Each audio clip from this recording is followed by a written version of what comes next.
Parinig lang po natin ng konti, refresh lang po natin ang ating mga sarili dito po sa sinabi. Hindi naman natin kukumpletuhin.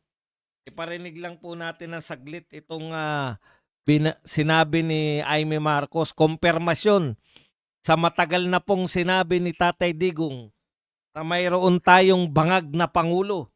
No? Una po naming narinig ito doon po sa may rally, sa may unang rally na maisog sa Davao City. Eto na po. Naging nakakabahala. Patid ko na. Nag-drug siya.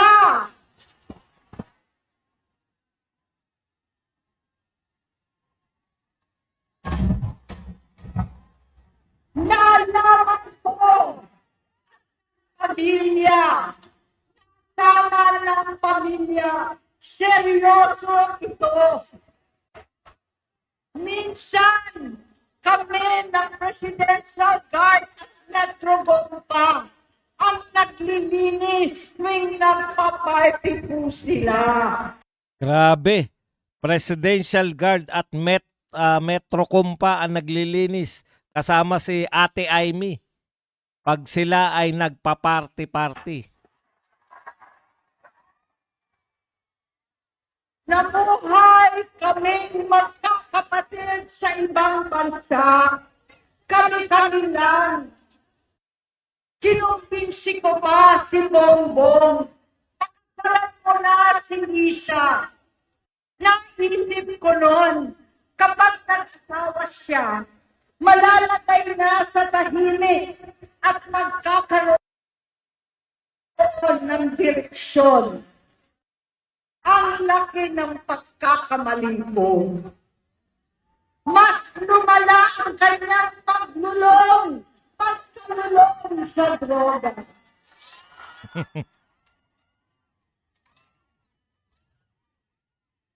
Dahil para silang mag-asawa. Iyon po ang pinakamalupit na revelasyon, no? Iyan ang pinakamalupit. Ngayon, hindi na po natin, ako personally, nauunawaan ko po kung bakit ganyan yung aksyon ni Marcos na hindi pa rin po bumibitaw sa pwesto. Alam po ninyo, saksi ako dyan, no? Pagka ganyan po ang sakit ng isang tao, drug addict, wala na po sa ano yan. Ako po, hindi atin to galing. Kapatid niya po itong nagsasabi. No? Kapatid niya po ito nagsasabi na siya ay isang drug addict. Kung wala pong katinuan ng pag-iisip, yan po ang drug addict. Kaya ayon na rin kay Aimee, napakinggan ko na po yan ng buo. Ayon rin nga po kay Aimee, kaya may mga talagang mga pagpapasya yung Pangulo na wala na po sa hulog. Unang-una na, ito pong katiwalian na to, no?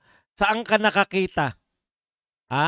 Na pinaimbestigahan mo yung sarili mong gobyerno at inaakusahan mo yung sarili mong gobyerno na may malawakang katiwalian, may malawakang korupsyon.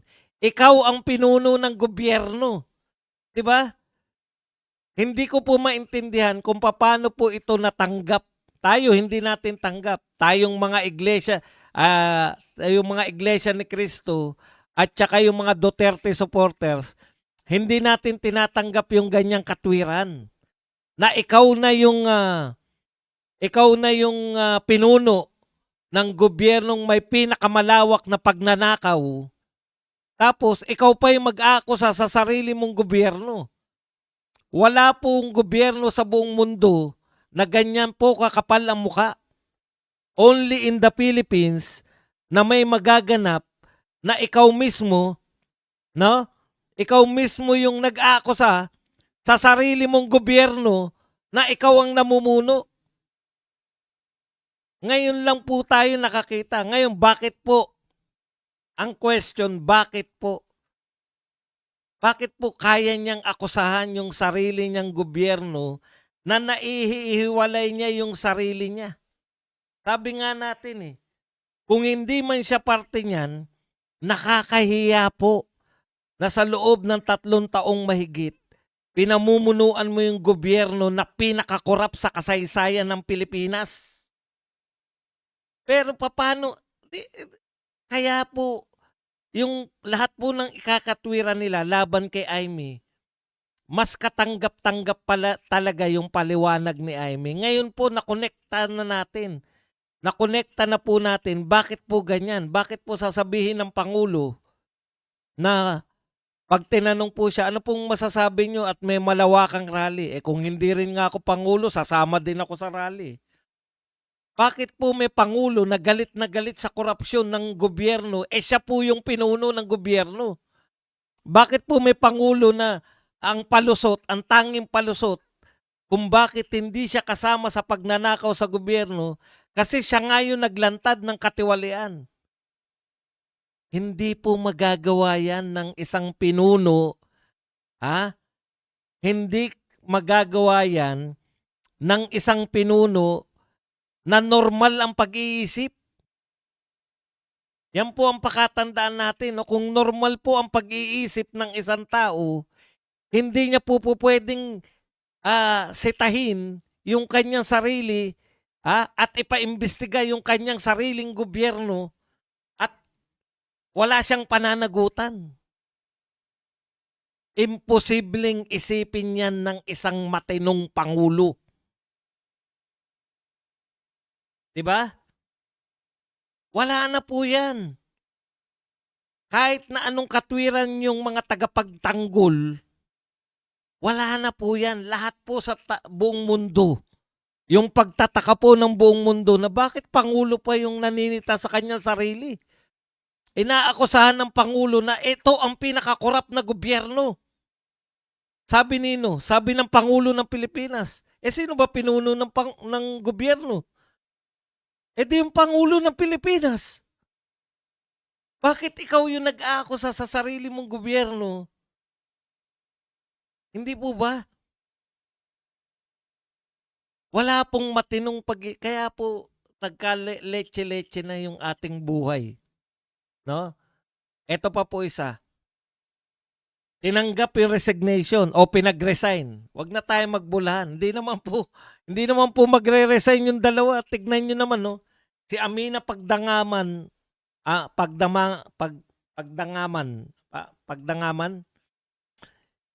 na pinagtatanggol niya pa po na walang kinalaman si Marcos, di ba? Biglang maririnig natin, tinanggap yung resignation. Hindi po normal yung makakaisip na iisipin niya na pag pinayagan niya mag-resign o pinag-resign niya si Bersamin at saka si Pagdangaman, pag pinag-resign niya, hindi na magagalit yung tao. Imaginein po ninyo. Executive Secretary yan. Little President yan. Eto nakakaawa kay Bersamin. Opo, naaawa po ako kay Bersamin kasi dati siyang Supreme Court. Wala po akong pakialam kung siya po ay may sasabihin nyo na naman, badong. Ibig mo sabihin, badong. Naaawa ka pa rin, na-involve nga yan. Yun na nga po Nakakaawa dahil ang taas na naging Chief Justice ng Supreme Court, tapos naging Executive Secretary, at siya po ay pinalalabas ngayon na sangkot dito sa nakawan. Hindi ba lahat ito ay imposible namang ito po ginagawa ng mga to, ginagampanan po nila yung pagtatakip kay Marcos. Kaya po aakuin na lang nila. Nag-resign na lang at tinanggap po.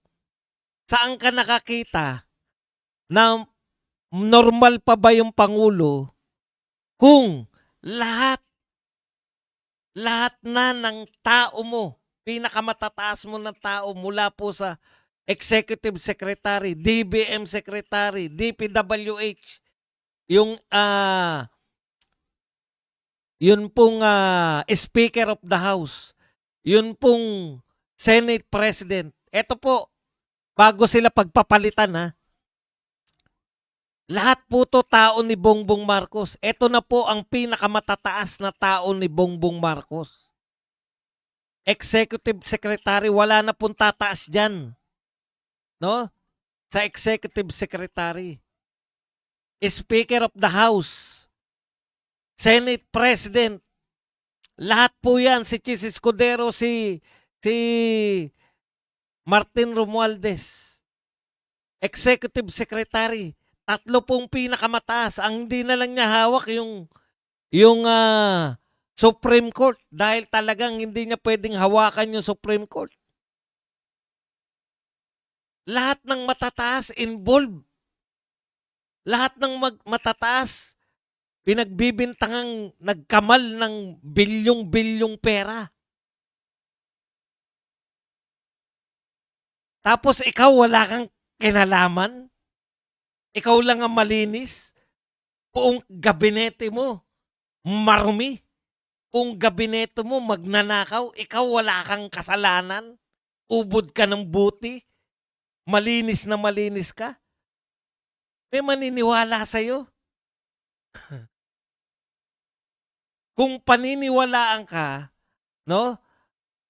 Kung ikaw man ay ang tingin pa rin sa'yo ay wala kang kamalay-malay, lahat ng tao sa kapaligiran mo, meski DPWH, lahat ng tao sa DPWH, DBM, Executive Secretary mo, Speaker of the House, Senate President, lahat ng tao mo, may kasalanan, ikaw lang ang wala, ikaw lang ang malinis. Kahit na malinis ka pa, ang tawag na sa'yo, ipagpalagay na natin na talagang banal siya. Ipagpalagay na natin na tulog lang siya lahat habang nagaganap to. Hindi ba anong uri ng Pangulo ka, napaka-incompetent mo na? Or, adik ka. Kasi hindi mo na uunawaan na nagaganap eh. It's either kasabwat ka or adik ka. At hindi kami nagsasabi niyan, kapatid mo. Pero lahat ng actions mo papunta dyan. Ang dali lang naman, alam mo nyo, sa totoo lang po, napakadali lang. Sagutin, patahimikin ng mga tao. Lalo na ngayon, dinidikdik ka. Putya, kung ako yan, magla-live ako, pupunta ako sa St. Luke's. Naka-live, imbitahin ko lahat ng mga bayarang media.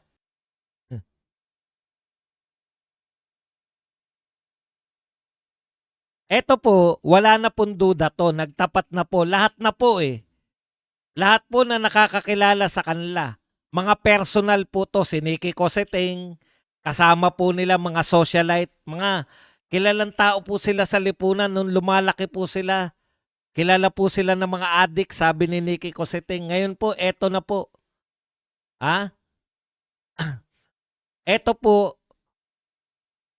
nagsabi na po kapatid niya. Sa lahat po na sa lahat po ng desenteng presidente at pinuno, prime minister, akusahan ka ng ganyan sa ibang bansa, talagang mailigtas mo lang yung pamilya mo, mailigtas mo lang yung Pilipinas. Ito po, very willing ang Pangulo natin na isama tayong lahat. Ang tanong ko sa mga may kapangyarihan, may kakayahan na pilitin na si BBM na talagang bumitaw na. Wala ba kayong gagawin talaga? Hindi nyo ba ipapamukha sila maawa naman kayo sa Pilipinas? 3 taon pa tayong ganito? Pinamumunuan tayo ng ayon sa kapatid niya ay adik? Tsaka very willing siya, no? Very willing siyang isakripisyo.